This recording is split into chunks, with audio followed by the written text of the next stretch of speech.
We are going to go ahead and get started.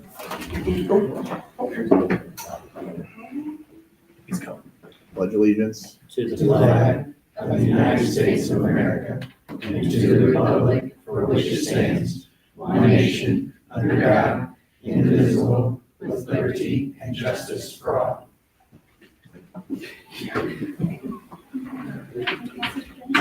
Okay, sorry to find you there. We got a quorum, we got the consent agenda. Does anybody want anything hold or discuss from the consent agenda? I just had one thing on the minutes that we expanded to identify Hendricks Regional Health rather than just Hendricks in that. And the deputy trustee has already taken care of that. So Okay. Anything else? I had nothing else. Just need a motion to approve. I move we adopt the consent agenda. I'll second. All those in favor? Aye. All right. There's the minutes. Next up, we got the department head reports. So township assistants. Township assistance has been moving on, being steady as ever.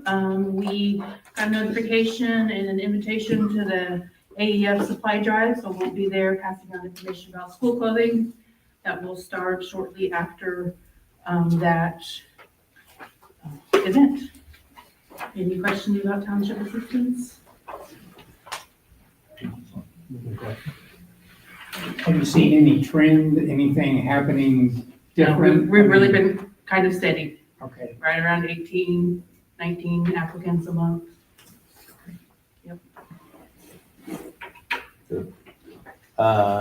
Human resources. Oh, sorry, I forgot. It's a big swab right there. Good job.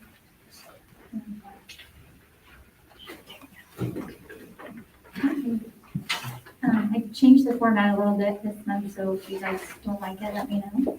This is fine. We've had about 90 hires this month alone and no terms as of yet. That includes about 65 new employees that we've had to do background checks and drug screens on, and the rest of this is just more statistics. Do you guys have any questions for it? I think so. I don't have it. Perfect. Parks. Looking just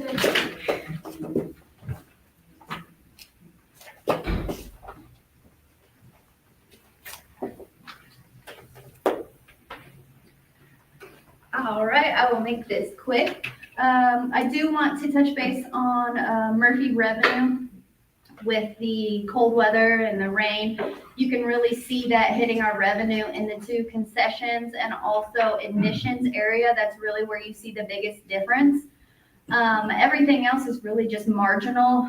You can see that programming is a little bit off, and that's just because we got rid of 1 day of swim lessons so that we could offer more pool rentals. That's why our pool rentals are up. So we're really looking at the numbers on a weekly basis, making sure we're right where we need to be. But what I'm going to be doing is providing some more analytical data for you come July based on that day, how many we had in attendance that day, what the weather was like. That way you can kind of see a day-by-day snapshot of what's going on in the pool and kind of what we've done. We're making sure we're watching staffing numbers whenever those things hit, and making sure when you see us close down the pool, and it could be rainy, it could not be, we're making sure that we're really watching that. And if it's not a day that we're going to make X amount in order to break even, we're not going to take the chance on the weather for that day. So we are watching that. We're making sure we're checking those numbers. Stephanie and I check them weekly. I just wanted to make you guys aware of what's going on, but you can really see the biggest differences in the admissions and concessions line. Then for the nature center, we officially have all the campground renovations done. We had all the stone laid. Each area has their own little parking area. And we put up some signage, including the camp rules. We've gotten a lot of feedback from that. A lot of people are really happy with the updated changes. And then we get down to camps. Camps is going crazy. Our Lily camp is the highest it's ever been, and it's still growing. So we did hire a couple more for Lily camp. And then we also hired a specific lifeguard just at Lily because they do swim lessons there now too. And so we do charge for those swim lessons also. Do you guys have any questions or concerns for me?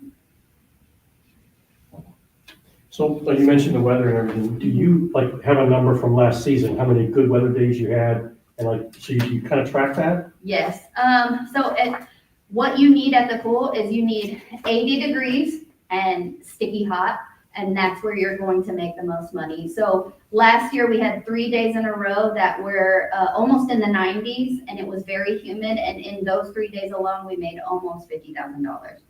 So you really need those hot, sticky days. And right now we haven't really gotten above 80, and it's rained a lot.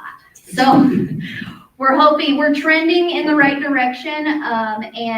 Today I was so happy because I walked in and it was the highest number of sensory swims I've ever seen. I thought there was a pool party going on. There were so many people there, and it was great to see that used for sensory swim. So it was really great. And also we have embracing ability there 4 out of the 5 days a week.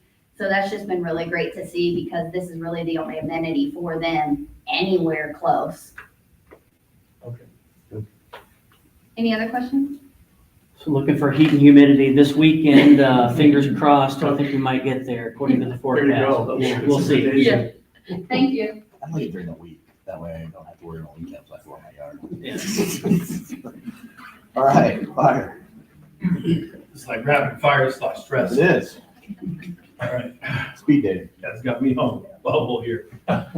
See if I can slow this down a little bit. Yeah, there it is. First off, welcome to schools in here. Appreciate you guys coming in. We've been going to the county, just trying to be present. And, the very second paragraph, much of our time has been spent keeping tabs on Senate Bill 1, much like the school and the impact of it, which we'll hear about later whenever Jeff Peters gets up here and talks. But we finished the implementation of policy staff to control our department and township manuals. We've done it a few different ways, but right now having it on a program where people can go in, search a policy by name. Chief Porter has everything memorized. I think he inherited that from, his predecessor, so Chief George. And I can't talk that same language, right? I've learned a whole new department in the last couple of years, but what it allows us to do is search policies, and allows our members to search policies, especially if we gain new members by words and topics, and then pulls everything up so they can find what they need. It's also a much better alerting system for review as we get things out and have people acknowledge them. So pretty robust system. The township and fire department have both adopted it. And that is completely rolled out now, and the trainings have been sent to our members. Again, like the schools, we're watching SB1. Everybody's watching SB1. We've been to the Henry County Commission and council meetings, the GOP breakfasts, everything we can get to where our lawmakers are present. It's an interesting dynamic. It's an interesting group of opinions. Mr. Blacker was at one of the meetings, and I'm a little nervous with our county council, making some decisions on allocating funds to public safety. Their 3% raise they discussed was enough to make us leave the meeting and go to lunch. So again, I hope we get some things together. A lot of people are nervous. A lot of power is being passed down suddenly. The effect it's having on us and the dynamics across the area, even within the township, are much different. Now it's not us competing with each other as far as the parks and the township and the fire. It's our own lid that really nobody else has access to. And then the township's lid's their lid. It's an interesting dynamic, and as we hear about it later, it's an all or nothing. What does it look like if we get everything? What does it look like if we get nothing? Everything else falls in between, and there's no reason to go through and challenge every nuance, because right now there's no predicting where people are at because nobody really understands it. So that's where we spend a lot of our time as a staff. We're getting a better idea. I think tomorrow's a DLGF group call or whatever. So we'll be in that meeting to see how they're defining things. We have been reaching out to our lawmakers for meetings. We've been in front of them every chance we get. They know we're serious about being present and at least understanding their roles and their jobs. Support services began planning to phase in of our new logo and striping for the fleet. As you'll start seeing, we have a very mixed bag now as we transition. It's going to be the same thing with clothing. The transition on the fleet, the decals will be done over the next couple of weeks at the most. Clothing, we'll phase that over the next year and a half and make sure that's done.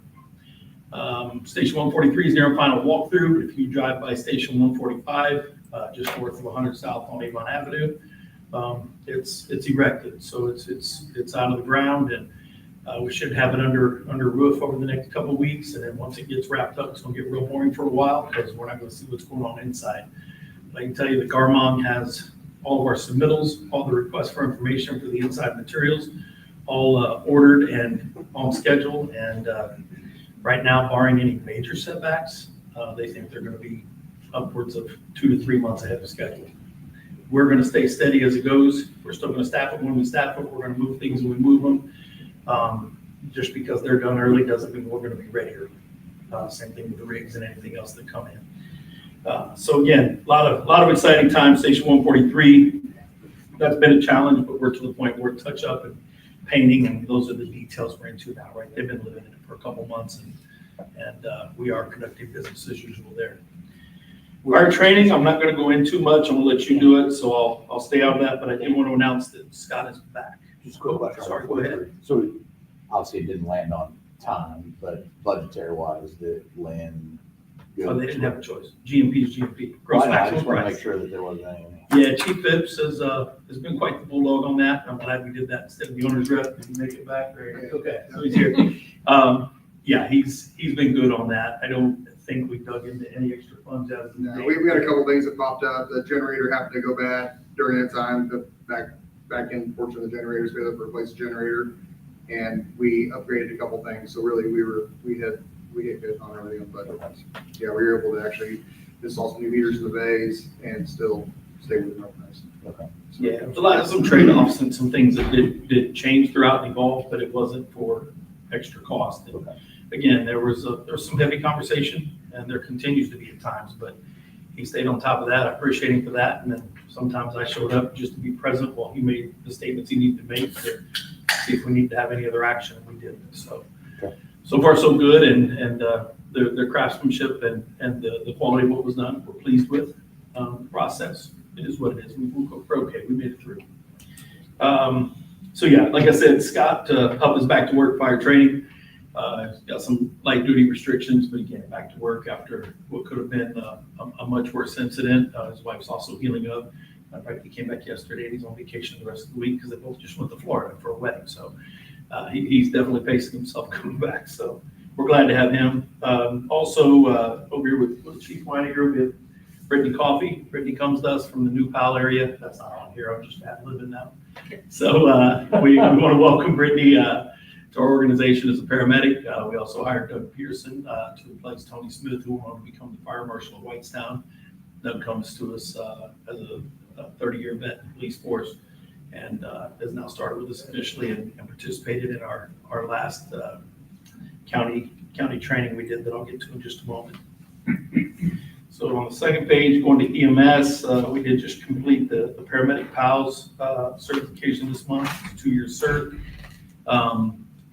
The reason those things are notable to bring up is any of these group trainings that we do throughout the department, it's a big logistical concern and an undertaking, especially as we start to grow.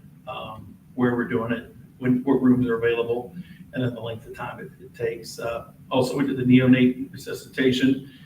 We'd like to publicly thank Dr. Summers, pediatric hospitalist, for coming in and performing that training. She's come in now at least a couple times since I've been here. We bring her in about every other year to keep us sharp on neonate skills. EMS week was May 18th through the 24th. We celebrated our EMS providers, handing out windbreaker jackets. Every year we try to do a gift to recognize them. And these gifts could be anything from seatbelt cutters, new shears, to the jackets, and everything stays within a very reasonable cost. But again, it's about appreciation and a symbolism to our people that we're thinking about them. And we try to do that all the time, but through the specific weeks, make sure that we're recognizing them with something tangible that they can take with them. We're also trialing a new patient transfer device called the Vendor Transfer. Everything we do from our physicals to the tools we order and the rigs and all the new designs is about safety and ergonomics. And again, these vendor transfer devices we're trying out, it's helping our crews slide the patients over the hospital beds or onto our cots without having to lift. It's everything we can do to try to save backs. Backs and shoulders, big injury, a lot of reason for our people being off and overtime. And Chief Weininger's been very instrumental in looking for different ways to try to save our backs, especially, most of us in the office are 20 to 30-year careers in the fire service. So we kind of attest to the slow moves as we get out of bed because of silliness that we've done in the past. So we try to learn from it. And then crews worked on completing the HRH protocol test and review of LVAD. Once in a while, we'll get the left ventricular assist devices in our areas. They're not highly common, but they're becoming more common. We've had them pretty consistently in Brownsburg. We've had them on and off here as well, but as patients are using those, we got to make sure that our people have the right skills to deal with them. It's a pretty unique device. So it's essentially keeping them alive and pumping their blood outside their body until they can either have their heart repaired or replaced. Easy enough. So I've had to train these people a while. Moving into fire investigations. Again, they brought in $9,000. Why is that significant? Well, because we were bringing in 6 figures when they showed up. But again, there's not a lot of new construction going up and huge buildings. And as they go out, the revenue's not there. So counting on that for our budget, that part of it has gone away for now. Also, I've already told you about Doug Pearson, but the division hosted a fire training investigation scenario attended by over 20 public safety members from 6 agencies. As a demonstration to the county, our training grounds always stay busy. We always talk about the investment in the training grounds. Well, investment in those grounds are investment in our people, but it's also investment in the people we work with. Right now, we've trained with 11 different public safety agencies from inside and outside the county. People are starting to seek that training that our investigations division does in those 2 small burn pods in the back of the facility. That seems pretty insignificant, but the significance of what's learned with it, the agencies that come up and the interoperability that we learn from each other, all the way through now taking those cases all the way through trial with our prosecutors here. It gives our guys real life experiences. I know when Doug came over from the Indianapolis Police Department, he worked with IFD in arson, and they're doing 6 and 7 runs a night when they're on call. Here we're doing that per quarter, per half, per year, right? So staying fresh in those investigations is instrumental in keeping our community safe for sure, and making sure we know what to expect from one another. Levi did up his game a little on the next page with pictures, so I can appreciate everybody owning their agencies. I told you guys, I'm not going to be the parts. You guys have some pretty good manuals, but everybody's owning their area, and that's just another one. I'm being proud of what they're doing and the things they're accomplishing. And I've asked everybody, brag on yourselves, brag on your people, and showcase to you guys. It's only a snapshot we get while we're up here. And I know we joke, and maybe you're serious about being quick, but it's taking the opportunity to tell you what we're doing. So as we move into the budget and we end with our runs on the last page here, I know I glossed over public safety. Sorry, Courtney, I'm under the gun here, so I'm gonna move past that. They can read the charts. But I will bring this up, and this is a note before I move on to the stats. Courtney did attend the Hoosier Burn Camp on Visitors Day and assisted to transport in the parade some burn survivors. The significance of that for her is her sister's a burn victim and has attended the burn camp. So the last couple of years since she's been in the PIO public educator position, she's attended that parade and taken her vehicle and her time up there to honor them, help them out, and be part of that event for us. So it's actually something very personal to her for sure. So as we get into May's month-end report, when it comes to responses, incidents year to date, we're at 3,557. That's on the lower part of the page. We're up about 200 from 2024. So we're trending to hit over 8,500 runs this year. So as last year you saw, we ramped up and took that #1 spot, whether that's a good or bad thing. We were busier, which is fun for us. It's not necessarily fun for the people calling 911. But everybody around us started slowing down a little bit. They're kind of seeing that plateau, but we're still increasing. As they drive through here, obviously they're heading to Danville. We've heard their arguments for growth lately with the formation of the territory. Another thing I'd like you to look at outside of which shift is doing the most runs, that's just kind of a crapshoot. We like to give them bragging rights, but at the top of the page, you'll see ladder 141, which now has an engine beside it. It's 71 runs. That's a $2 million piece of equipment. So having a piece of equipment that's half the price of it going out and doing the bulk of the runs is ideal in deployment. But then you look over at ladder 144, which is now in a 2-bay house. We can't put an engine beside it, and we are working towards that deployment capability with the twos project. But it's already at 131 runs. So what's happened is we got a new ladder 144, and we're going to run the wheels off that thing. Not to mention, as it goes north or south, that apparatus is going around there and ripping tires apart around the roundabouts, which is just a common thing. There's a way to prevent that. Roundabouts are not something we've set down and logistically planned. Ideally, we would put tillers in place, but as we continue to build roundabouts, we were already ordering ladders because they're 3 years out. And I would say your next ladders you see will probably end up being tillers more than likely, because that's what we're going to need to do as we start tightening it up and reach our max growth. Because I think by 2030, they're thinking the whole area will be grown out anyway.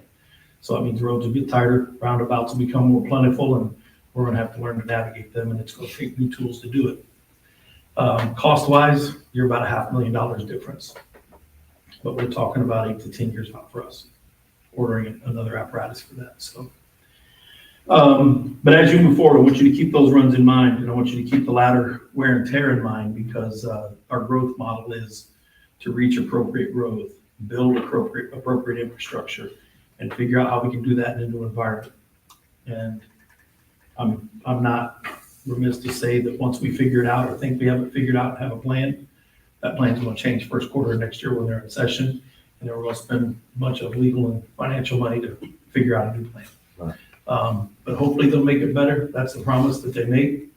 But again, who are they? The position will still be there, but the people may not. So we have to decide to move forward and make sure we're taking the proper steps for service. And I don't want to be paralyzed by whatever news we have, knowing that there may be risk in the decisions we make.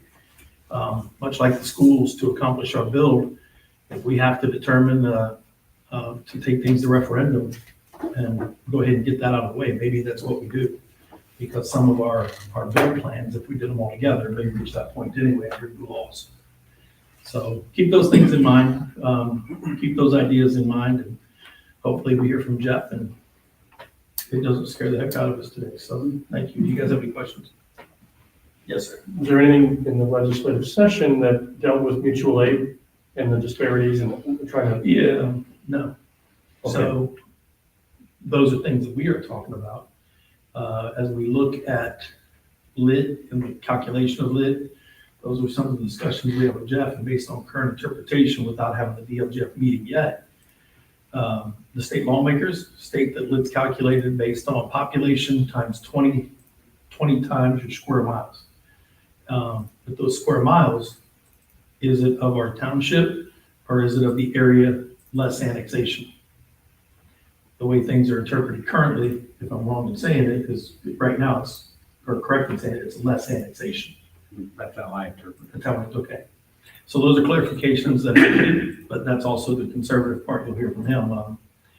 Again, that those are things that you talk to him, because right now we have the annexation of Danville into Washington Township, Brownsburg into Washington Township, and a ton of Plainville into Washington Township.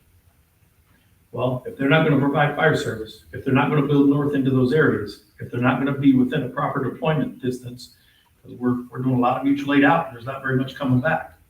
Well, the question or the ask that I'm having with some of the lawmakers is the fire tax, at a minimum, the fire tax should be a pass-through. Otherwise, you have taxation without representation, for lack of a better definition of it.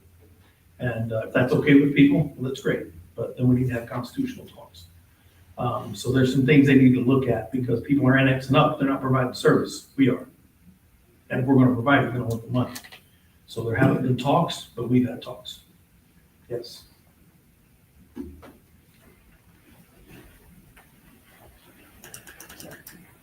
Thank you.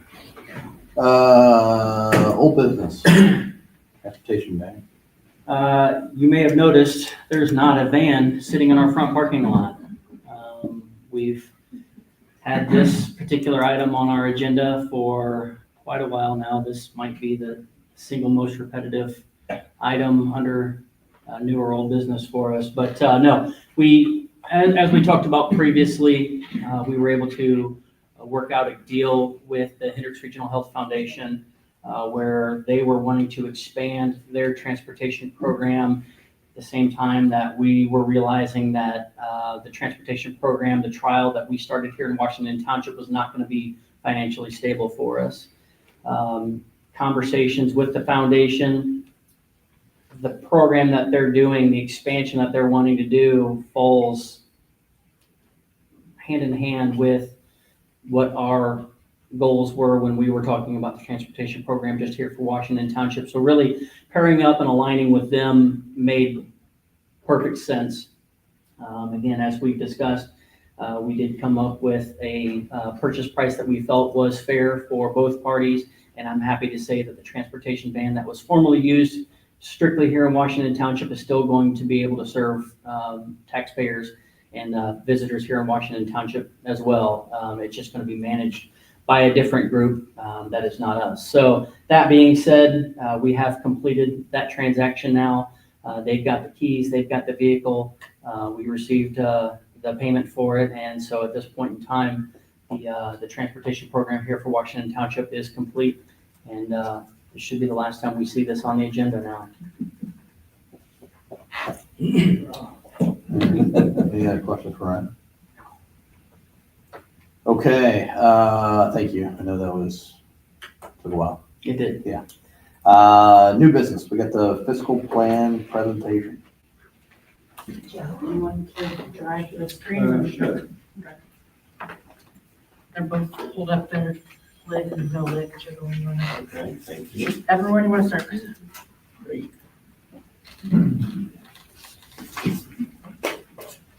So to kind of start out, the legislation that came through, and what I've kind of told a lot of people is, this to me is kind of tax caps 2.0. The legislature continues to push away from property tax onto income tax. Whether you believe that's good methodology or not, that's what they appear to be doing. So one of the things that they have put in the new legislation is removing substantial assessed value from your tax rolls. They're going to take 1% property, which are your homestead properties, drive that down so that when the end of the implementation period hits, which is all the way out to 2031, the 1% properties are basically going to only have a taxability of 1/3 of their gross value. Got to do the same for 2% property, which is ag, rental residential, long-term care facilities. Except that reduction is only going down to 2/3 of what the gross is. And then for the business community and the 3% property, they did a couple things. One is beginning in pay 2027, they are going to not make $2 million acquired business personal property taxable or even reportable. Today, that number is $80,000. So for small businesses, small manufacturers, things like that, if they have $2 million or less in acquisition costs for that business personal property, they're not going to report it. It's not going to be on your tax roll. The other thing that hits is any business personal property that was put in place after January 1, 25 will no longer have a 30% floor. What we have typically had is groups of personal property assets depreciates pretty quickly, but then it stalls at a 30% floor. And if you're still using that property to produce income, you have to pay taxes on it. Now that floor is going to go to zero. So it will, I think, encourage businesses to replace that property, which will be a good bump to assess value there in the beginning. But as it depreciates out, it's going to have a floor of zero. And then they may stall for a long period of time before they replace that equipment. All those things being said, that is going to restrict assessed value that you otherwise were going to have in your tax base, And in some cases, you'll see in here, I think it'll reduce the assessed value as we go across that time period. And what happens when we reduce the assessed value is we drive up tax rates because we're still gonna harvest the same amount of property tax on the gross side. So the tax rates will go up, tax caps will go up, not tax caps. The circuit breaker loss from the tax caps because more of the 1%, 2%, and 3% properties will hit those thresholds. That will make each unit of government net collect fewer property tax dollars. So today, if you collect 92% of your levy, it might be 86%, it might be 83%, depending on what that outcome is. Something else they did from the property tax side is they've decided for that 1% homestead property that you will get the lesser of 10% of your tax bill or $300. Well, you have a lot of homesteads in your taxing area. So that's going to be another large chunk of money, and it's going to be funded right out of that property tax collection. So now if you were at 92% collection down to 86, now you might be down to 81 because you're going to fund all of those tax credits out of the tax distribution for the people.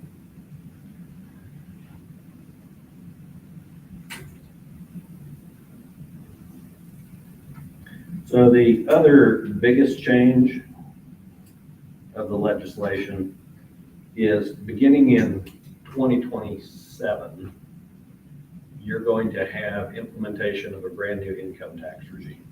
So everything you have today in place, where you might have public safety lit, certified shares, PTRC, you in Hendricks County accumulate some of your income taxes and subsidized property taxes. All of these go away in 2027. So there's going to be another hit to your property tax issue is income tax that you have previously put together as a countywide group and subsidized everybody's property tax to make it lower is now going to go away. So again, more people are going to hit those tax caps and you're going to have those circuit breaker losses. The bigger part of that and the bigger problem is the income tax structure as it's been for the last 40 to 50 years has been the county implements an income tax that benefits them, meets their needs. And you all have over the last 4 or 5 decades figured out how to get your property tax and income tax mixed together enough to sustain your operations. Well, in 2028, adoption in the summer of 2027 is going to be this new lit structure where the county can impose 1.2% on the countywide tax base and keep all of that money for themselves and use it just for county purposes. Cities and towns with a population of above 3,500, they can impose 1.2% on their citizens. And those two are going to be stacked. So if the county does 1.2, the city does 1.2, those people are going to be paying 2.4 just to start with. The county also has an option. They don't have to do this, but they can impose other income taxes for townships, libraries, fire and EMS, smaller cities and towns below 3,500. The thresholds that might be relevant to you are going to be, they can impose up to 0.4% for fire and EMS. If they do that, they are required to share that money based on the formula the chief was talking about with fire districts, fire protection territories, and municipal fire departments, which would be city and town fire departments. That's all they're required to share with if they do it. That does not include you. The county council does have the option to include townships and volunteer fire departments.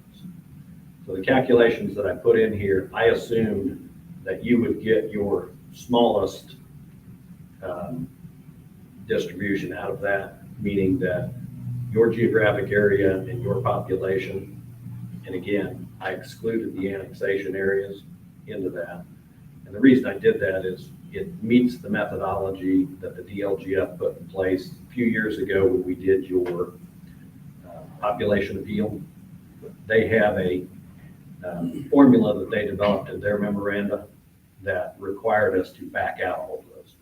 So I have to think, we do have a new DLGF commissioner, but the methodology is the same as what was implemented there. I think that's probably how they'll do it. That being said though, if the county decides to implement a 0.4, they also have to agree to share with townships for you guys to get anything. And they may not, they may pick 0.1, they might pick 0.5, 0.05, but they can't go above 0.4. And the examples we'll go through is all of it and none of it, just so you'll have some perspective there.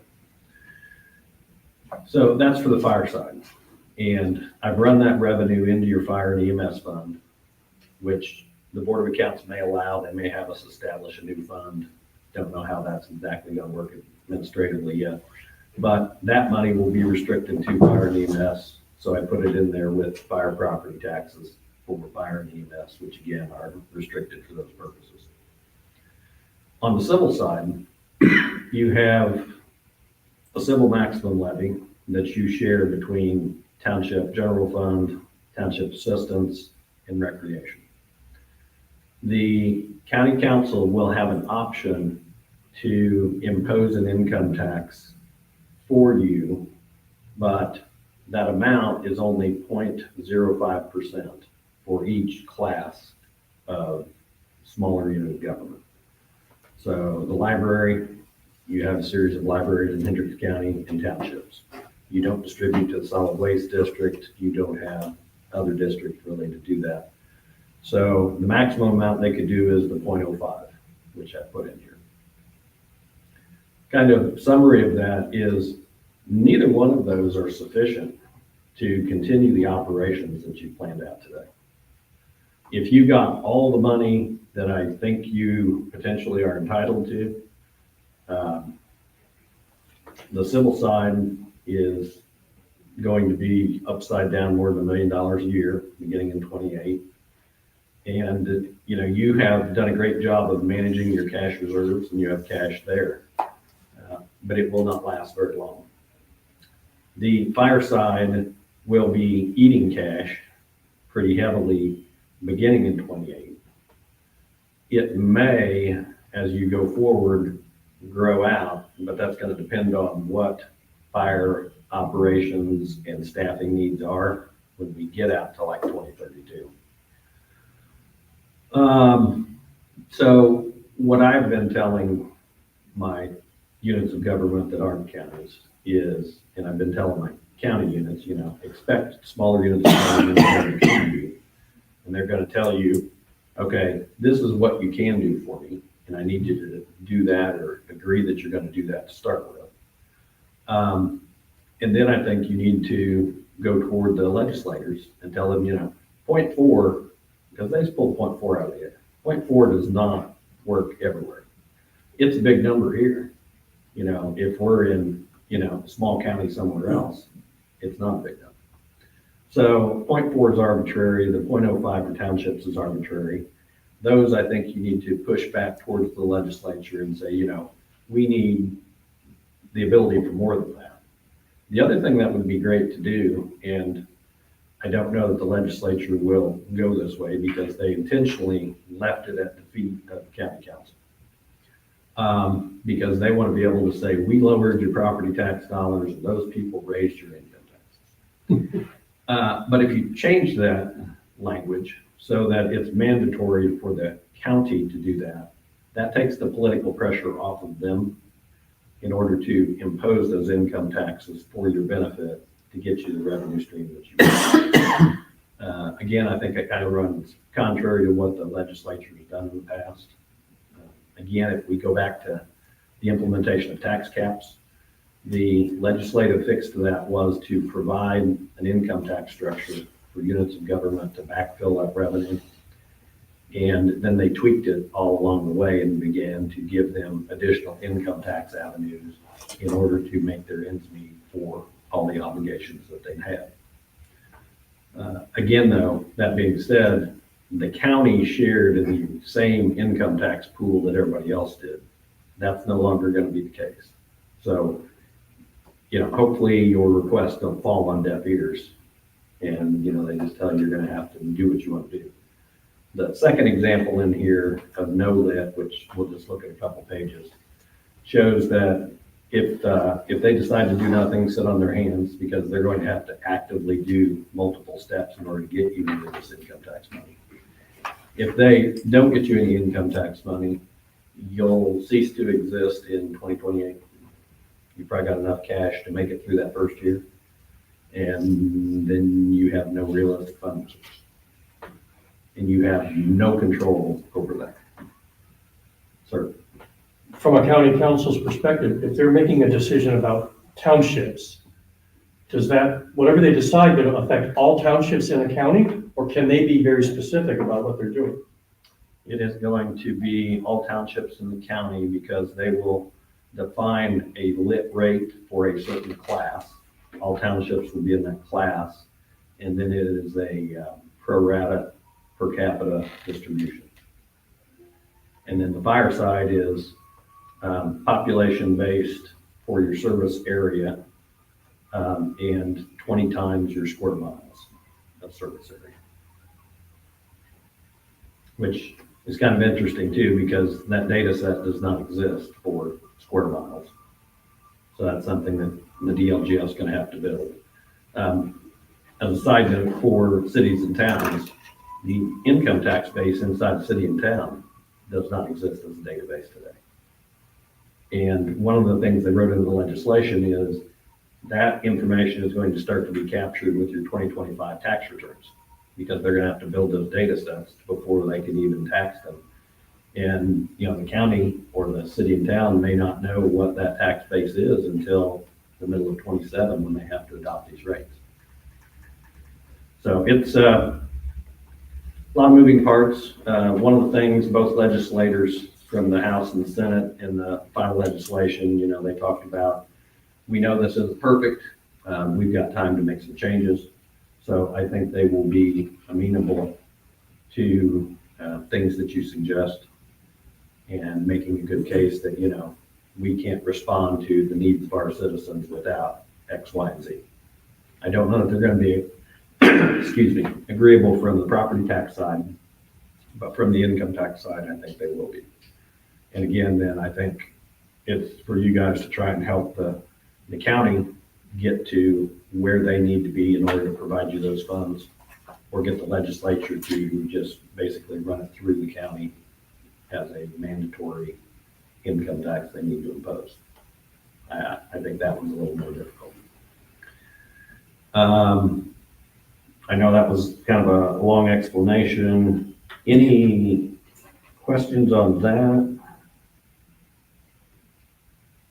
Then I wanted to touch on one other thing from a debt financing. There was a new establishment of different thresholds for your debt financing now as well. Before we had talked about, we have projects under the controlled project amount, which is like 6 million and something. If you do that, there's no petition remonstrance. If you agree to it, you can do it, put on the tax rolls. Then we have petition remonstrance for that amount between like 6 million something and 19 million. And then above that, it would be a referenda only if you draw a valid petition from taxpayers. So that threshold structure still exists today. The new one they put in place is they're going to look at everybody's current debt service tax rate. And for a township, if yours is below 5 cents and you were below that threshold, no petition remonstrance. If it's 5 to 10 cents, then you're in the petition remonstrance. Again, if you hit the other criteria or are below what would be the referenda. The third one though now is an automatic referenda. You don't have to draw a petition. So every taxpayer in your jurisdiction could be for this project, And because it hits this threshold, it will have to go on the ballot, irrespective of your wishes and their wishes. Those are now going to be restricted to election years. So it will be November of general election time. So it'll be November 26th, et cetera. A couple thoughts on that. One is, as we continue to lose AV, or we don't gain as much assessed value as we thought we were, and we're driving up these rates. Today, you're under the 10%, or that 10-cent tax rate for debt service. I think you're under 5 at this point. But some of the projects in here will drive you up above that.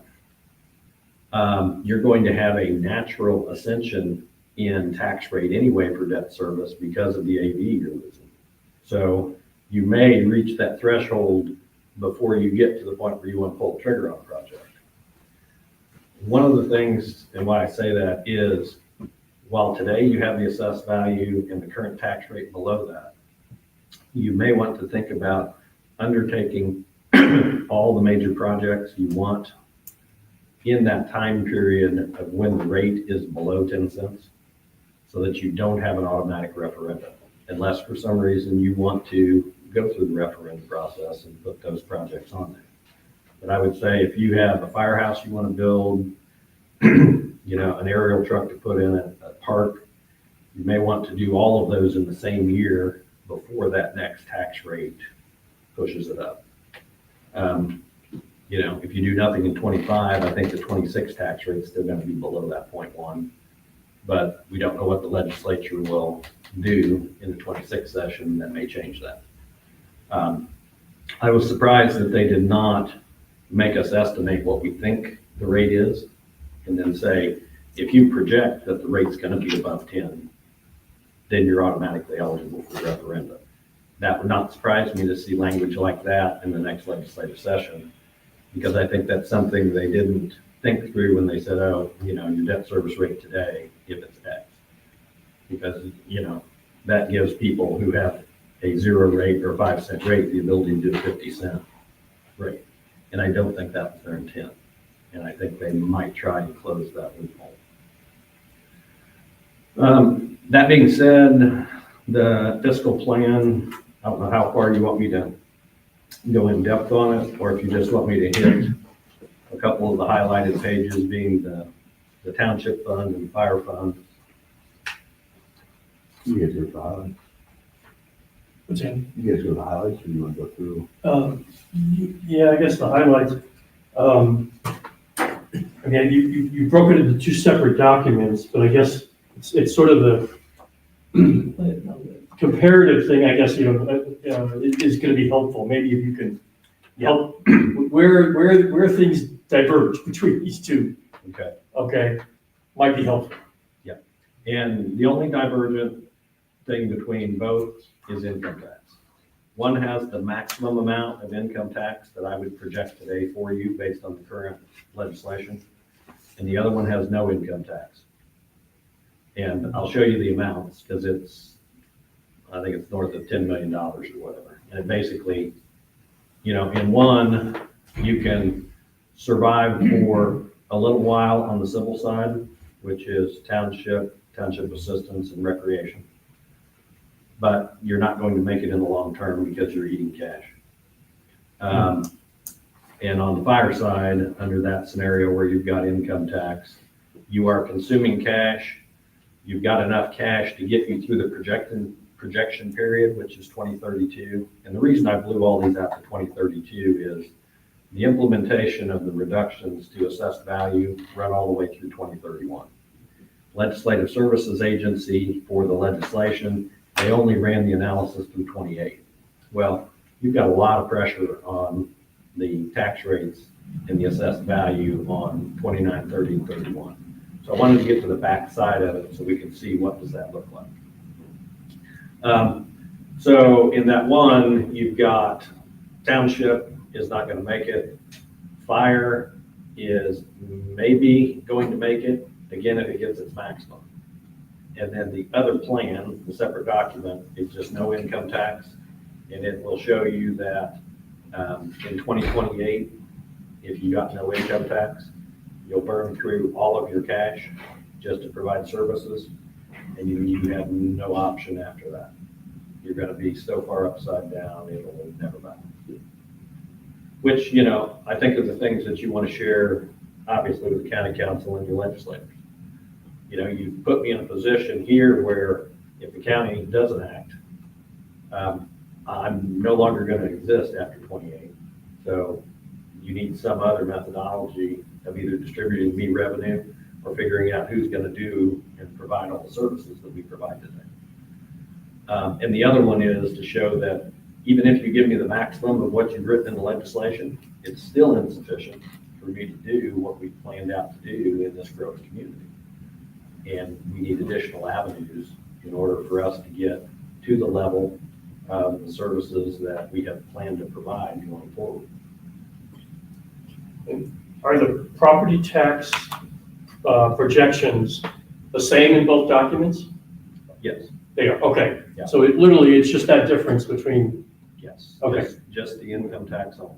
So the best case scenario, if we can get all of the lit that we know is eligible versus if we get none of the lit, that's the only difference between the two reports that I believe we've got put together on here. Is that accurate? Yes. So if we go to page 3 of the document, Are we in the lit document? this is the lit document. And actually, appreciate you putting lit in big bright red there. I like that. So if we look at I always tell people on these, the most important line is the second to the last, net increase and decrease in fund. Are we consuming cash where it's negative? Yes. Or are we adding to cash where it's positive? Which you'll see in 26 and 27 when you have your normal income tax distributions. Yes, you're adding to cash, and then you begin to eat it after that. And what we did in 28 is we pushed out what you have been allocating from the Township General Fund for fire.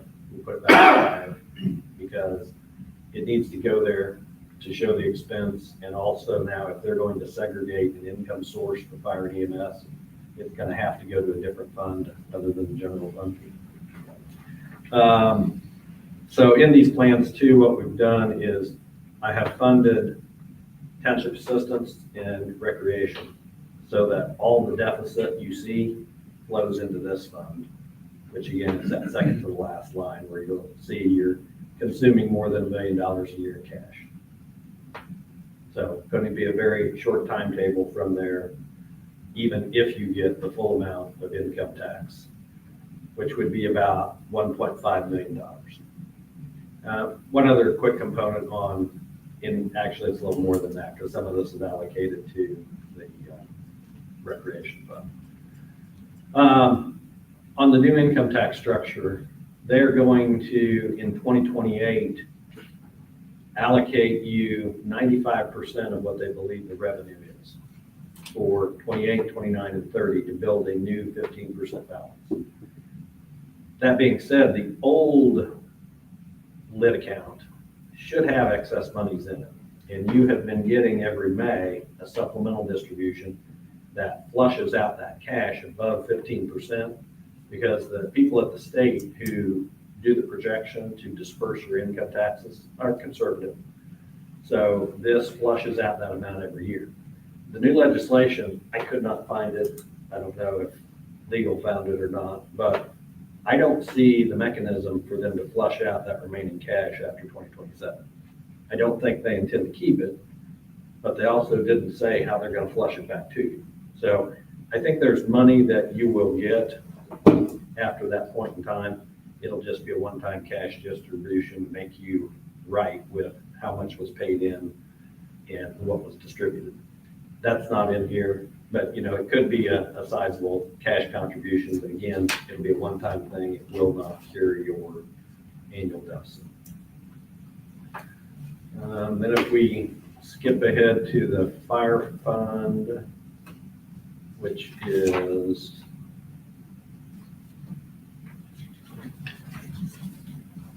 page 8.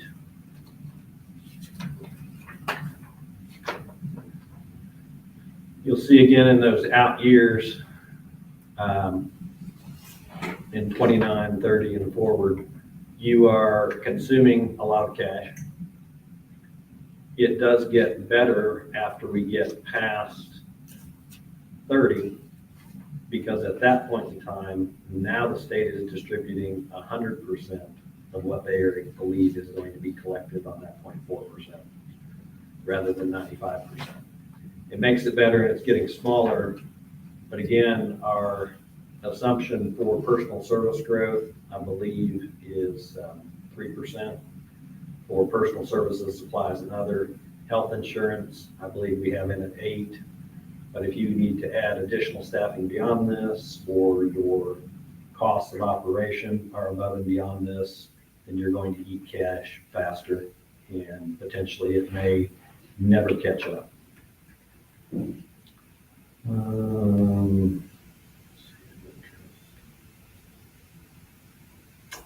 Tax rates.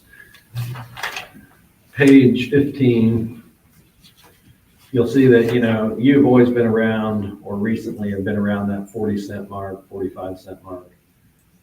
Based on this new pressure on the assessed value going down, I think your rate's gonna be, in that 70-some cent range, 70 to 80 cents.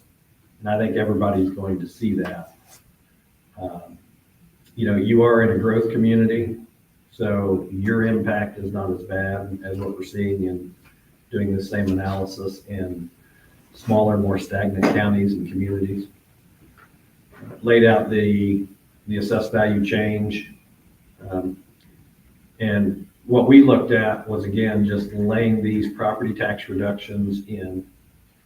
The increase that I built in as an underlying assumption was 5% growth in the 2 and 3% categories, and then homesteads growing at median based on the 4-year population growth between 20 and 24. So I think that puts us a little north of 7% on the growth of the residential side. Those again would be conservative for your community. So maybe this is better by your real growth. But the other thing is, we've talked about this before, I typically only like to project out about 3 years. Outside of that, projections get pretty sketchy. This one goes to 2032 with the new legislation. And again, we have not had a recession in quite some time. So if a recession hits in here as well, I wanted to be on the conservative side. Hopefully, you have better growth and it makes it better. And I think those are pretty much the primary pages of interest in that. We can go further into that, or I can flip over to the no-lit document and just show you the general fund and the fire general. So general fund on page 1. You'll see that, you begin to, as you lose all your lit in 2028, you're going to eat a couple $1 million a year in cash. By the time you get to 2031, you're negative. And the reason I said you'll only survive 2028 is when we get to fire fund, in page 8, their distribution.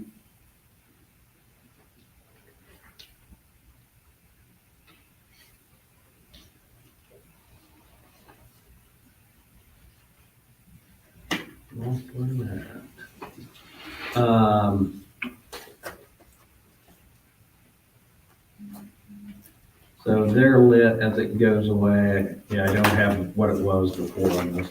So But the fire lit is in the general fund, the fire lit's in the general fund. so that's why it's not on the fire report. So, what I wanted to do is compare what it was to what it is, but really it's being split between all the different ways, so it's probably not relevant. But it is a really large number, $10+ million a year, I think 10 to like 13.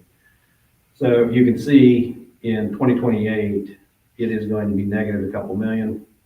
So I'm assuming that you would pay for fire services out of the township fund, at which time there would be no money at the end of 28.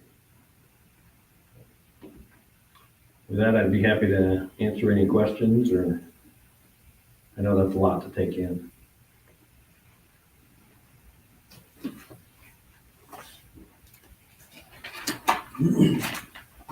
Questions? To give you guys, am I allowed to talk at this point in the meeting? All right, to give you guys rhetoric, just insight on some of this, as we talk to state lawmakers, they feel like, well, Jeff Thompson says that the lit will be figured border to border. Obviously, that's not the interpretation we have. That's his belief, but we'll find out tomorrow phone call. The other part is, we're gonna change it, we're gonna fix this. You guys will be in the shall, not the may receive money. Again, how far do you trust and believe people? These are the comments and the conversations happening and being said. The other belief is, as we talk to all of them, and they're elected officials, so naming them out, I mean, there's no danger in it, but as we talk to Greg and Stuart Wall, Haggard, Clark, and Jeff, and even Congressman Baird's assistant that's here locally, they're like, well, the county's gonna give you the lit, how could they not support public safety? Those are the two different minds of thought that are out there, right? The lawmakers that are sending this out are saying, you'll be fine, they're gonna do it. But then you go sit in the meeting and you don't have the same warm and fuzzy feeling that they do. So yeah, this is what we have to navigate. The rhetoric is what I just told you. The reality is, they don't have to do anything. The reality is, we can go broke in a year. And that's why early in months previous, I was saying that, I asked that all of us be present, that all of us be around, that all of us play off of our relationships to try to better understand where we might be headed. Because right now, everybody's getting this grasp by their financial consulting firms, and the financial consulting organization for the county is the same one used in town of Avon. So the information they're getting at the county level is the same information I'm getting at town of Avon. And really, I don't think that the numbers vary too much between us from what you figured and what I've listened to as far as where things are going to trend. But the thing that you hear at the county level is they can't get around that we're going to have to raise taxes. We're not equipped to manage this. We don't want to manage this. But they're going to have to. That's the reality. So, Chief Phipps and I've talked a number of times because we've hit those meetings together. Then we come back and pull Chief Porter into the meetings and give him all the great fuzzy news. And I wonder how many people are going to be left at the next election. How many are actually going to run? Well, if they take it off their plate and make it where it's absolutely fine, where they don't have to make a decision, that they will do, that'll help. But yeah, we've got to the point where Thompson now is when we've made him say it at least in front of 5 to 7 meetings. He knows our question. Yes, I'm going to fix this. I mean, he knows we're going to ask the question. I want him to say it from as many people as we can. So. And they want to meet. They keep saying they want to come and meet. And they want to go over the ideas. But again, we're one of the many. You hear what Mr. Peters had said is they shall give that money to municipalities, territories, and districts. We're not any of those. Even if they put us in the shall, now that includes, unless they do a population-based segregation, which could be language in there. They do a lot of language for like Lake County and other counties around the state that are very specific to those entities, or if they make townships a population-based exception, they could do those things. Then it just muddies the pool and kind of shallows the water on the split, right? Right now, they don't really get lit west into the volunteer departments. They've received it once and never again since or before that, from what I've heard from some of their chiefs and emails and meetings. So they really don't expect a whole lot out there, but they would like it for sure. Some of the other rhetoric, and I'll end with this, by the financial person for the county is there's going to be, in order to survive, there'll probably be a lot of forced shotgun weddings in public safety. Whatever that means, assuming probably going into territories and or districts. But the county doesn't, and they've stated it, They don't want to manage fire EMS. They don't want the district, at least our county. We find that statewide, and we've had that discussion in a lot of places. You know, one of the thoughts is you have a rural fire district, a suburban fire district, and then you leave the municipalities. Well, counties in whole, they don't want to manage fire EMS, period. They don't want to be in that business. They hate the thought that they have to establish or approve a fire district potentially unless it's done by petition. Yeah, they're not fans, they don't want to be in that business, but the legislature has laid that at their feet. You know, you have to fix this, you have to make it right. Again, like you say, Chief, you hope reasonable people make reasonable decisions, but you guys are left at the bottom waiting to see what they do. Like I tell them, there's 60,000 people and a whole lot of firefighters that are very active in their back. So that's the only leverage, if you will, to say things. But again, that's just a threat. It's an idle threat, just like assuming that they're gonna actually give us money or pass the lid, right? But again, we'll be present. We'll make them say yes or no to your face. And we'll bring our people to be there, and we'll bring the community in, and that's what we do. It's affecting us, it's affecting the schools, and by all conversations with both Bellamy and Peters both, and their respective clients, I mean, even imposing some of the lid at the municipal levels and below, it's really hard for some of these entities to actually come to a zero budget without loss. But at the county level, it seems like that they're relatively comfortable around the state with their finances versus everybody else below them. But the uncomfortable part is imposing a tax to take care of everybody else below them. But it seems like their taxes are enough for them to stabilize and survive. All of my county clients so far, other than one who wasn't making it anyway. But yeah, their 1.2% countywide seems to be enough to backfill all of their losses and all of their income tax. And you're right, you know, that's an ongoing point of imposing income taxes on the people inside the county for something that doesn't benefit something they're responsible for. It, you know, it's a catch. Mr. Bellamy, I think, had a point. Yeah, I don't have a point. I think my points need to be when we're not being broadcast. I have a question, and I think it's something that while we're all together, we need to think about practically. It's striking me that we need to be very cautious, if not in a bit of dog paddling on any project for which we would have to do any more substantial borrowing. Plus, I'm really worried of the projects we already have. Promises out there, I know we will still have the debt levy to pay outside creditors, but we have projects that won't be paid off. And if the county doesn't do, I mean, I agree with everything that's been said, the legislature right now, and this all got moved over on Thursday night out of a dead bill and voted on by the governor, or signed by the governor by the following Tuesday morning. It was not vetted.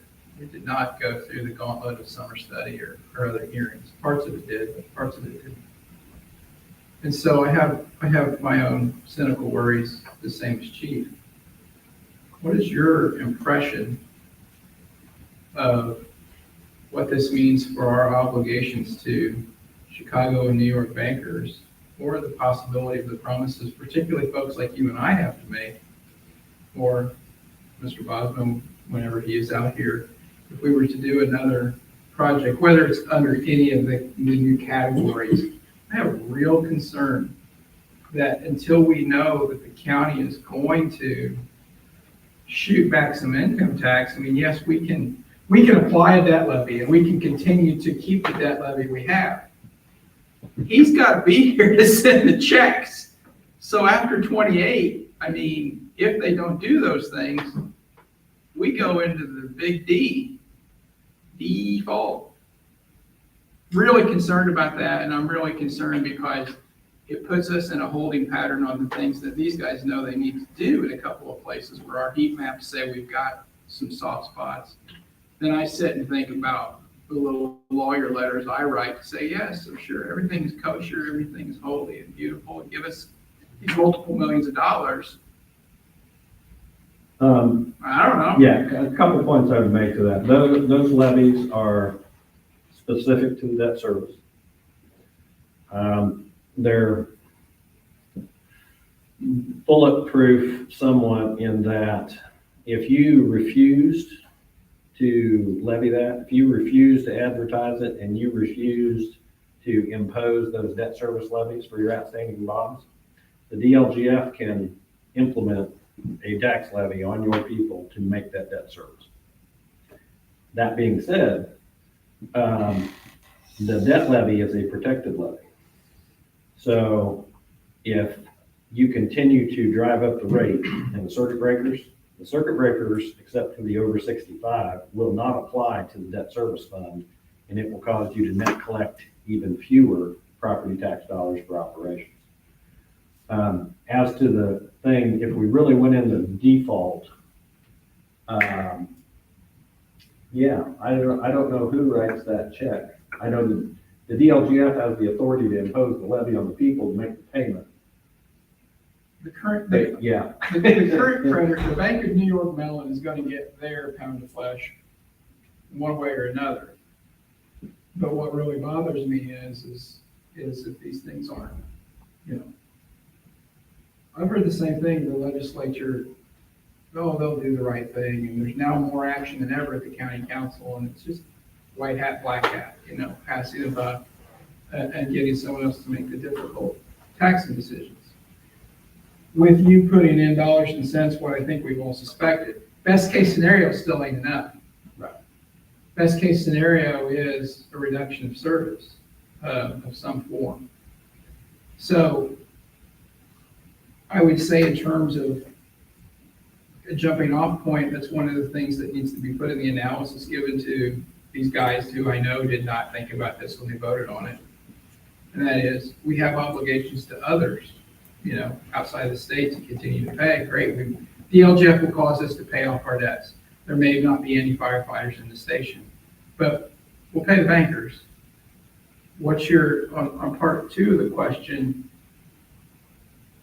don't we at least have to be in the clear that we're going to have some form of operating budget after the next session and after we find out what the county is going to do? You'll still have your maximum property tax levy. And I think that will be, if the legislature and the county takes the position that, well, you have a maximum property tax levy for civil operations and fire, and that is what you're going to have to live with, then I guess you end up with a fleet of Ford Rangers and buckets of sand. And you have nature parks in closed buildings. Yeah. But in terms of the next projects, I guess you've answered that with, you're not gonna keep the stuff we've got operating, so is that, I guess, implied in that answer is, and until we know what the revenue is gonna be, don't start the next one? You know, I feel like that's up to you guys, but I want you to do know the risk that none of this stuff's gonna get voted on until the lit legislation is not put in place until July 1 of 27, and it has to be imposed by October 1 of 27. So you will not have any clear answer until then. Yeah. And if that spooks you, you know, enough not to do anything, then yeah, you hold off and you wait. So are you saying that they won't do anything until that legislative session? I don't know. 27? They might fix some of it in 26. I would suspect they do more fixing in 27 because it'll be a long session. Well, that's my, Yeah, that's the other, right. But that legislation to adopt the lit, you know, you can go to council today and, you know, say, hey, you know, I need you guys to do this. And they can say, yeah, 2 years from now, if we're still here. If I'm the one sitting in the seat, yeah, I'll vote for it. But yeah, it's gonna be 2 years before you have a hard answer. The other thing about the legislation that has screwed up a lot of bond stuff is the county council every year has to affirmatively reestablish the income tax. So it is no longer until rescinded, which we used to pledge those revenue streams in bond issues because it was a reliable, steady income stream for us to bond against. Now we can't. Everything's gonna have to be backed on property tax. Because that's the one that doesn't go away at this point. That's Our right. rate would go down, everything else. Now, we can still pay it with income tax and so forth, but the underlying security is gonna have to be property tax.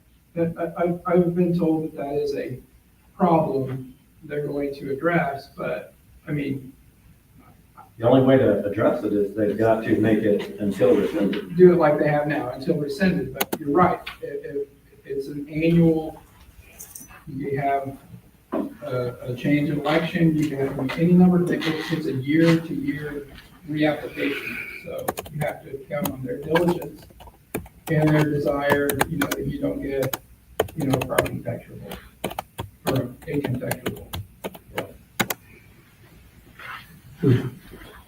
The balancing act that's, like you said, every year we got to go back and beg for our money. It is what it is, right? As we sit here, as an organization, we went through this with the 1% property tax caps. Obviously, it was a board here, but not necessarily you guys sitting there. We all lived through it. We had a hurry up and wait scenario. But while we hurry up and wait, what's going on outside the doors isn't going to change. The growth isn't going to stop.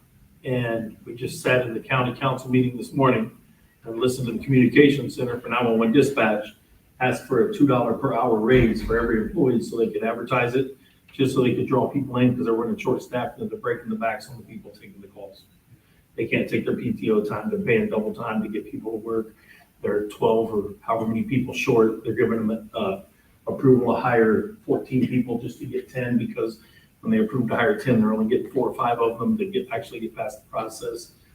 And that's the other part of the struggle that you may end up with. I say you because it's the budget passes through here, is we would be managing a group of people as we reach that critical build out in 2030 is what's predicted based on some of our DOT talks with the widening of 36 and all that, that our borders are built out, runs are moving up, and people are just running to the next best thing, whatever that is, whether it be an adequately funded territory or an adequately staffed city, or maybe they get out of the profession altogether, right?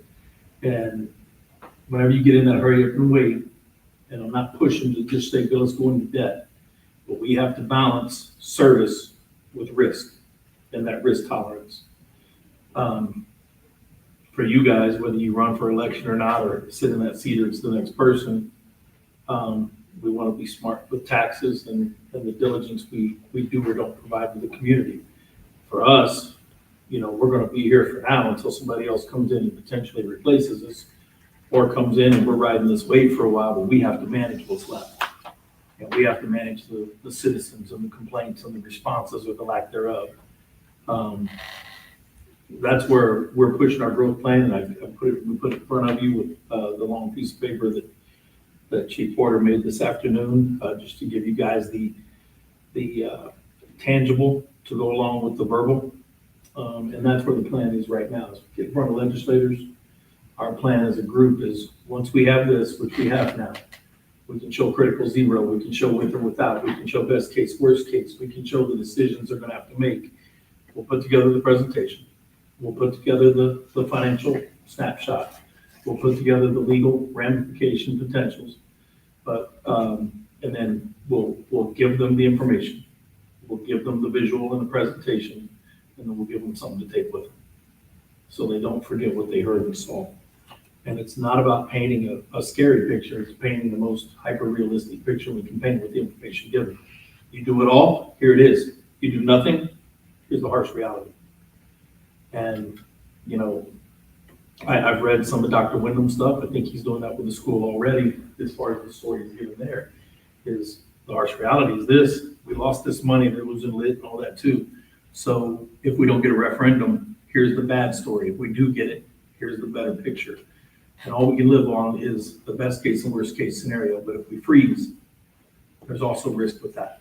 Because later on, if things do work out, they do grant the 40 cents and we are okay, there's a lot we put in this in the ask where we're dipping into cash, but we can make some fine tuning adjustments for the longevity of the department. But we put in max growth for max service. This is our plateau you asked me about a couple of years ago, whenever we first started this. Where does it stop? This is pretty much where it stops. This is it. So whenever you talk about going into 2031, 32, 33 and beyond, as far as the addition of people, it's the maintenance of people. I'm assuming this assumes 3% growth across the board as well. I mean, is that right? Yes, Yeah. 8% growth in health insurance. Health, okay. 8% growth in health and 3% for people. That if we have pay freezes where we're not giving raises, we're still serving, we're still responding. People are still making a wage and a living. Those are just the decisions that have to be made. That's the management part. That's an us problem. But yeah, I mean, we could look at it 100 different ways, but then I'm just gonna spend a bunch of tax money on scenario after scenario, right? But there's options in here. We can figure those out with some simple math here and there with what's already given to us. But we froze in the tax caps. And whenever we did that, we're still playing catch up because what's around us doesn't stop. So right now, you guys have done a good job with Avon's growth before I got here in planning and land and building and all that. But Brownsburg hasn't caught up yet. Danville's way behind. Danville's 20, 30 years behind. Plainfield, they have plans, but they're moving south. They're not moving north. They just took the land from the north and they're gonna move their plans south and west. We have to stay at or ahead of the curve, and I think we're in a better position than most. But this is the final stretch right here. And it's a final stretch with a really shitty financial future in front of us. Sorry. Well, and that's the frustrating part where prior to the fire chief and I being here, we had some of these same representatives helping us navigate a growth appeal to get caught up because the community that we served was growing so rapidly, it wasn't possible for the fire department to try to keep up with that on their own. And some of these same representatives were the ones helping author those different opportunities for us to have the adequate staffing that we have fought so hard over the years to have. And now some of these same individuals are writing legislation that it seems like they're going to, freeze so much of that progress that was already made. Because to the fire chief's point, the community is not going to stop growing. Hendricks County is historically one of the fastest growing counties in the state of Indiana. Washington Township obviously is the most populated by a large margin, the most populated township in Hendricks County.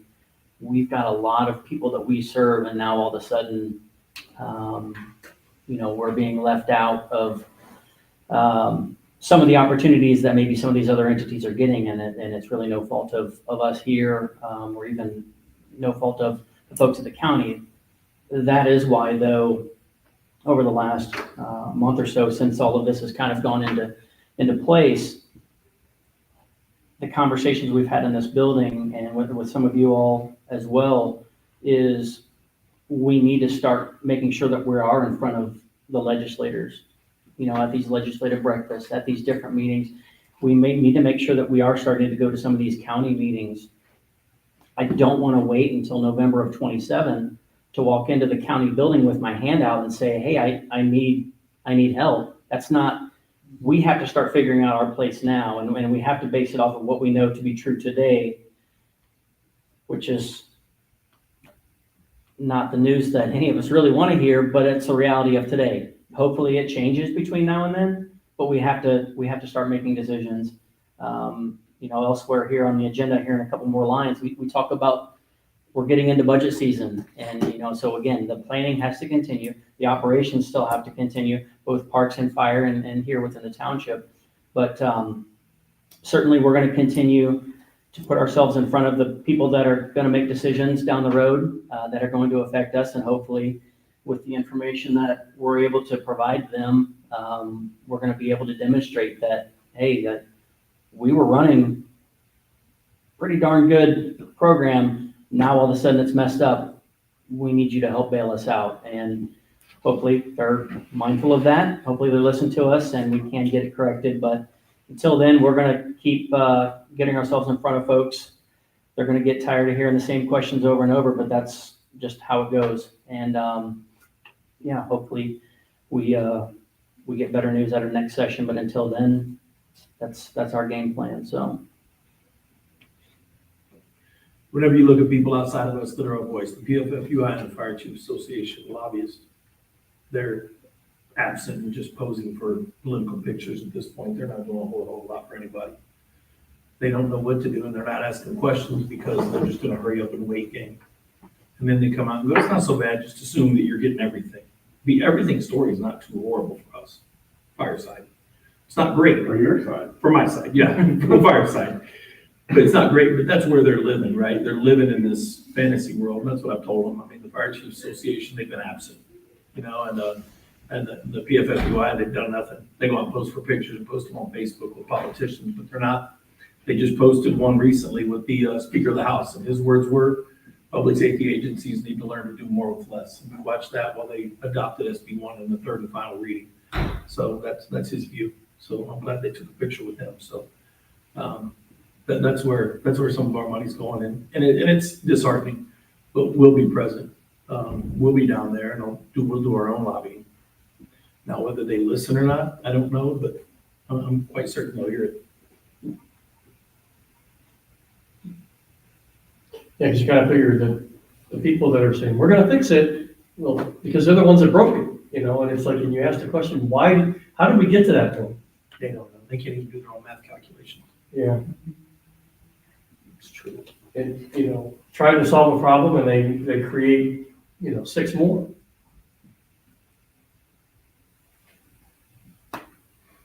Thank you, Jeff. Are you sure? You're just the messenger. No. Man. Appreciate the opportunity to meet you.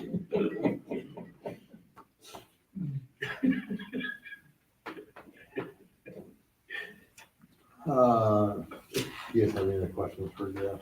Somebody's got to run. Got a fire run going on.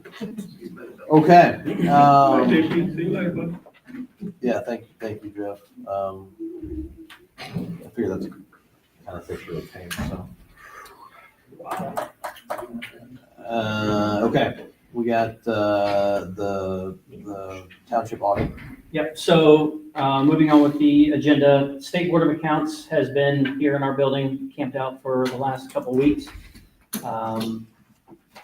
So every other year, we do have an audit with State Board of Accounts. So this is nothing new or exciting there, other than they provide a list of the different things that they want to see, and Ashley goes through a plethora of different banker's boxes to find individual documents, individual receipts, individual pieces of equipment that we have to prove that we still own, or we have to show that they were declared surplus or that they were gotten rid of in appropriate fashion. So this is just to let you know that obviously we've spoken outside of the meetings, but that the audit is going on. We did have the entry interview a couple weeks ago now. We have an exit interview scheduled next Monday, June 23rd, where they will give us the final report. That report won't be able to be made public until later on. I forget how long it takes after that, but yeah, they have to take it back downtown and do what they do before it actually gets released. But we're not anticipating anything unless they've found something that they haven't keyed us in on yet, which certainly we don't expect. I would imagine that we're going to be fine, but as soon as we get that final report, we'll make sure to talk about that in here with everybody as well. So. Good. WCCD condemnation. So this is something that I've been working with legal on. This is actually something that's been going on over the last year or so. West Central Conservancy District would like to have a sewer easement along 625 on the west side of the road opposite of Murphy Aquatic Park. There's already utility easement in the area, but they would like to have their own sewer easement. Either way, the contract that they've been sending over a variety of times for us, asking us to sign, has thrown up red flags, not only in my office, but I believe in Bellamy's office as well, where I've essentially got to the point where I just asked Bellamy, hey, I don't need to be the middleman here. Try to work with WCCD's legal to sort this out, because every time we would ask questions, we weren't getting the answers that we needed. Just a couple examples of the concerns that we have with the property that they're trying to get is, as we know, anytime property is bought or sold, we have to have appraisals done for property. There is, I will say, an arbitrary number, is that a safe word to use? There is a number. They have to make what's called a good faith offer. There we You go. don't have to make a market offer. And they have used a broker to come up with that number. When we have to go to market, we can go up to or have above the average of 2 appraisals. So we have to go no higher than the market. We go lower under certain conditions, we can't go higher. And then there were conditions related to what they asked for, because it's going to run across the entire frontage of this piece of ground, for which we have no need right now for a sewer. There's no need in the property for a sewer. And asked that there just be certain explanations or limitations, and we get kind of these half answers. An acknowledgement without it being answered, and then I just happened to find a really old case about the Murphy lab before we bought it. And it just so happened to be a WCCD lawsuit condemning adjacent property to the easement that they're asking for. And the court came up 20 plus years ago with a much higher number in that case. So it's really not a monetary issue for the township, but there are facts on the ground that say, give us some basis to how this broker has come up with this number. They have done everything they need to. They do not have to give an appraised number before a condemnation. They will have to at this point. I think we will go ahead and try once more to go, we'll let you have the easement. What we can't have is that you landlock this property. We couldn't even get a straight answer about would we have to pay for repairs to the easement if we ended up putting a simple service drive over it with a little gravel pad. Well, so now I think we're going to get a little closer to getting those answers, but they have initiated something in the court. So it gets much more formal at this point. And that's the concern that I have, that, again, the answers that we haven't been able to get based on conversations with West Central Conservancy or their legal representation is, right now it's a strip of grass that separates 625 from White Lake Creek. Talking with Laura and her team, there are future plans for that. Will those plans happen with my time in the office? I have no idea.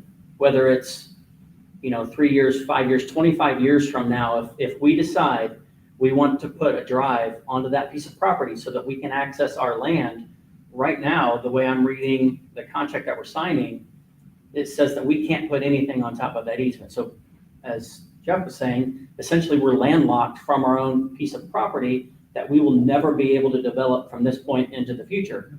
Well, why would I agree to sign that document? And again, trying to have conversations with West Central Conservancy, they're not providing us, well, really much of any answer at all, yet alone adequate answer on what possible solution we could have. So that's why we have drug our feet intentionally to the point knowing that eventually they, as they've been threatening, they would take us to court. It has come to that point now. The court date that we have right now is July 29th. And so I don't know what conversations will happen before then, but certainly wanted to make sure that the board was aware that this was going on. They have officially filed for condemnation of that property, at least that utility easement area along the frontage of the property that we have for future parks. Lori, did you have? Yeah, it currently is in our 5-year capital plan to start on improvements for that park. We were gonna do everything out of our capital plan, and those improvements start in 27. So currently, it is in that capital plan. And I can tell you from experience, with our Murphy project doing the phase 2, we had requested to move the current easement that they have to the other side of the building because it made it easier for public safety to get to the new rec center. And without even looking at the plans, they had already told us they would not change that easement.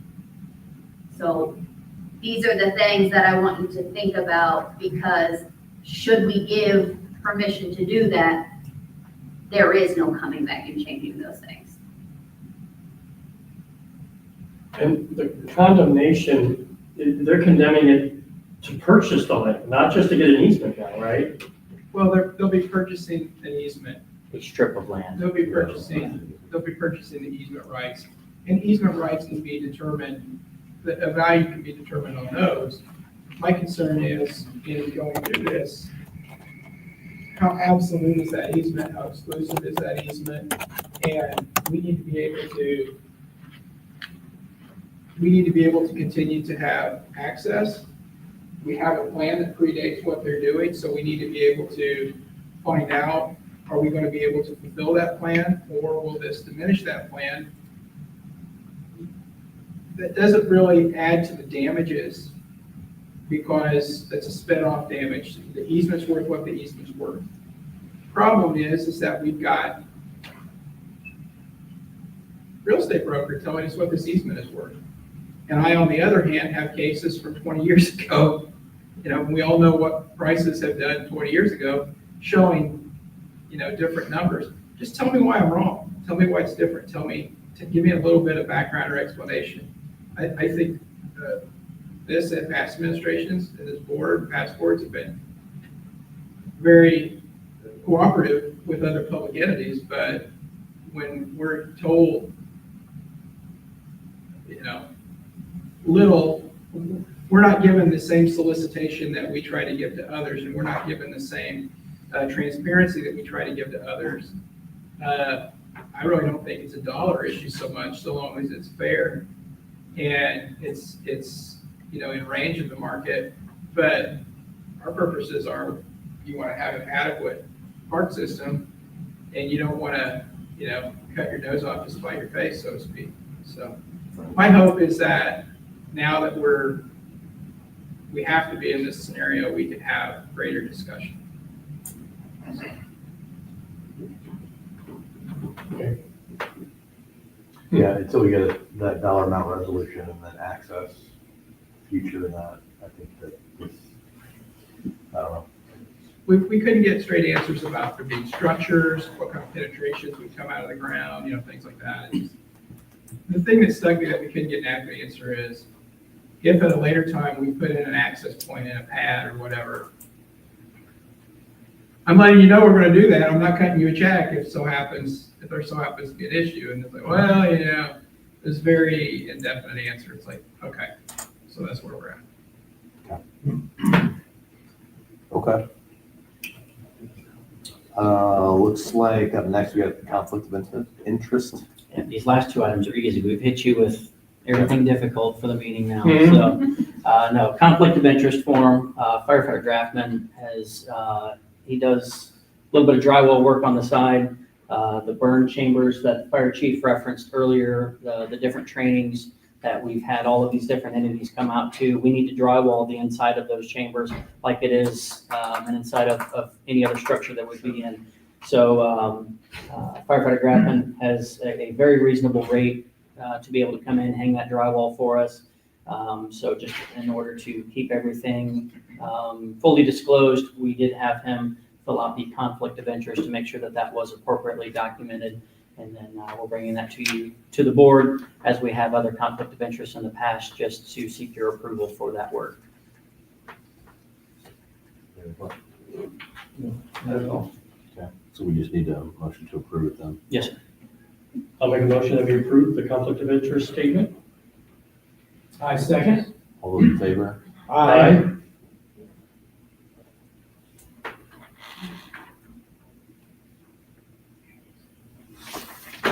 Okay. And then last up, so we have upcoming dates. Yeah, so this time of year is when we typically just put out the reminder that we are fast approaching our budget season. And so just wanted to get these dates put out.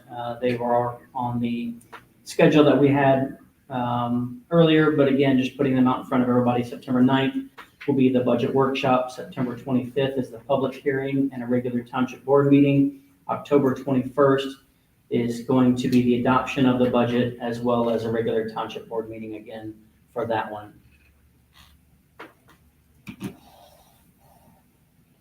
21st might be the one that fall break is an issue. Okay. So I need to verify that. Yep. So I'll let you know. But those are the already published dates. Correct. That's just Yeah, reiterating. this is just putting them out in front of everybody, just as, again, as the reminder that budget season is here. You know, we have to send these to the DLGF too, so that they know that we have these set up. If we were to skip any of them or not have any of them, we'd have to start the process all over again. And there's a deadline to have budgets approved by, so. Mhm. The 21st date, we could move up, we just could not move it back further, Oh, okay, that's fine, okay. not a whole bunch further. I Okay. think it's October 31st. So we can move it up, we can move it a week further up? Move it up, yes, we can move them up, Okay, that may be just not back. something like. Yeah, if we take a look at that, obviously sooner than later would be Yep. best, but we can certainly look at that. Okay. Okay, any public comment? Yeah. I can be public comment. Part of budget, I think I'm doing something with ITA on the 23rd. I don't know all the materials. I'm just gonna ask Jeff, and then we've got so depressing. There's another issue called the road belt, in that if townships among several different units have fallow cash, that you technically do have to set up a road fund. And then if you have this, through this formula, up to 30% of this fallow cash, we are gonna have a weird little period of, no matter if we get the good report or the bad report, some built reserves that are gonna have to be spoken for. If the funds are restricted and they're spoken for, then you don't have to dedicate anything to the road fund. You just set it up, it's an empty vessel. So to Jeff's point, yes, that was part of, I think it was like 1451 or 1461, something 71. along those lines.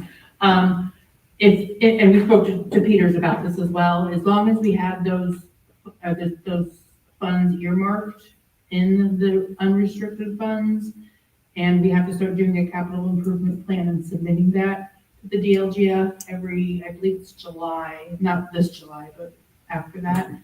At least they haven't given us guidance yet for this July, but July after next, or this year. And as long as those funds are spoken for, we don't have to move any money into a roadway fund. And he said that as long as we have projects out there outstanding that we haven't paid for, we should be good to earmark those dollars for those projects.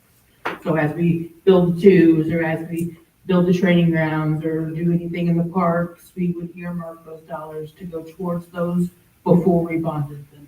And is it for all funds or just the It's funds? to get us unrestricted under- funds, But which just to are, get us under 30%, if you're under 30%, then. It's, They'll take 30% of whatever you is can't, in you those can't, unrestricted funds. you Okay, can't so you find account for any a dollars. project. You can't find something that there's a need, which I think our needs are gonna exceed your income pretty soon, but I'm concerned in hearing him, we're gonna have this little Right. bubble. And I don't want someone coming along, I think we're gonna have to create the fund. But you wanna have the capital improvement plan covering it to show that there's nothing passing through. And that will also cover your rainy day. And so you will want to show that these two bills could not have come together at a worse time, because you will have several units needing to transition from the old way to the new way, and they will have to buffet it out with reserves. And there you have this other bill coming up saying, oh, show me your reserves, because I'd like 30% of those to fill potable. Yeah. So it's, Those two bodies were not watching each other's hearings, or maybe they were and didn't care. It's probably. I'm afraid you're right. And one of the things we talked about, whether we move on with capital plans or not as the property, if we were to purchase or finish the purchase of that property, it appraised for just over what the purchase price is. That shelters, well, I won't say shelter, that's not a bad word, but that ties that money up in property that can't be used for roads. And then if it ends up not coming to fruition for whatever reason, we could sell that and have that money later down the road. So that was a conversation you and I had, so. The best conversation, so. Okay. Any public comment or wishes to be heard, or otherwise good news? Everybody else took off. Yeah, they're out. What comments do you guys have? What's that? Yeah. Yeah. Looks like our next meeting is Tuesday, July 8th, 3 o'clock, same place. Just need a motion to adjourn. So moved. Second? All in favor? Aye. We are adjourned as of 4:45.